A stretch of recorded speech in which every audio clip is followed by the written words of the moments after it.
عالمی منظرنامے سے آپ کو بتائیں، اسرائیل کا لبنان میں حزب اللہ کے ہیڈ کوارٹر پر حملے کا دعویٰ، 6 افراد جاں بحق 91 زخمی۔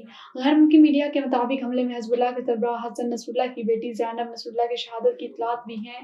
حملوں میں 6 عمارتیں ملبے کا ڈھیر بن گئی ہیں۔ اسرائیلی فوج نے حزب اللہ ہیڈ کوارٹرز کو نشانہ بنانے کا دعویٰ کیا۔ اسرائیلی فوج کے ترجمان کا کہنا ہے کہ حزب اللہ کا سینٹرل کمانڈر عمارت کے نیچے قائم تھا۔ بمباری کا اصل ہدف حزب اللہ سربراہ حسن نصر اللہ تھا۔ امریکہ نے اسرائیلی حملوں سے راہدمی کا اظہار کر دیا۔ اب آپ کو بتائیں، اسرائیل کے حملے جواب میں حزب اللہ نے 100 سے زائد راکٹ داغ دیے۔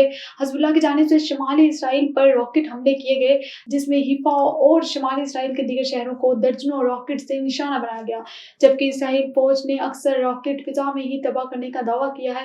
دوسری جانب میڈیا کے مطابق اسرائیل نے رات کے جنوبی لبنان کے مختلف علاقوں میں زوردار حملے کیے تھے، جس کے نتیجے میں 3 عمارتوں کو نقصان پہنچا تھا۔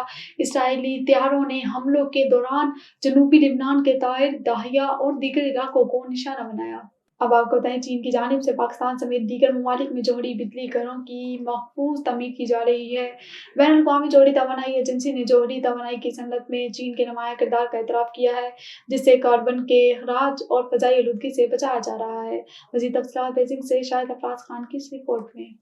بین الاقوامی جوہری توانائی ایجنسی نے جوہری بجلی گھروں کے تیزی سے اور محفوظ تعمیر، کاربن کے اخراج کو کم کرنے اور اندرونی اور بیرون ملک صاف توانائی کے اقدامات کو آگے بڑھانے میں چین کے مثالی ماڈل کی تعریف کی ہے۔ بیجنگ میں atoms for a better home international communication and media event کے دوران عالمی جوہری توانائی تنظیم کے دفتر برائے پبلک انفارمیشن اینڈ کمیونیکیشن کی ڈائریکٹر نے کہا کہ تنظیم جوہری توانائی کی صنعت میں چین کے کردار کا اعتراف کرتی ہے۔ انہوں نے چین کی جانب سے اچھے طریقوں کے انضمام اور ملک کے جوہری توانائی یونٹس کے آپریشن میں بین الاقوامی معیارات، سبز ٹیکنالوجیز اور حفاظتی اقدامات کی پاسداری پر بھی روشنی ڈالی۔ عالمی تنظیم کے نظام کے مطابق چین 56 جوہری ری ایکٹرز چلا رہا ہے اور مزید 27 ری ایکٹرز تعمیر کر رہا ہے۔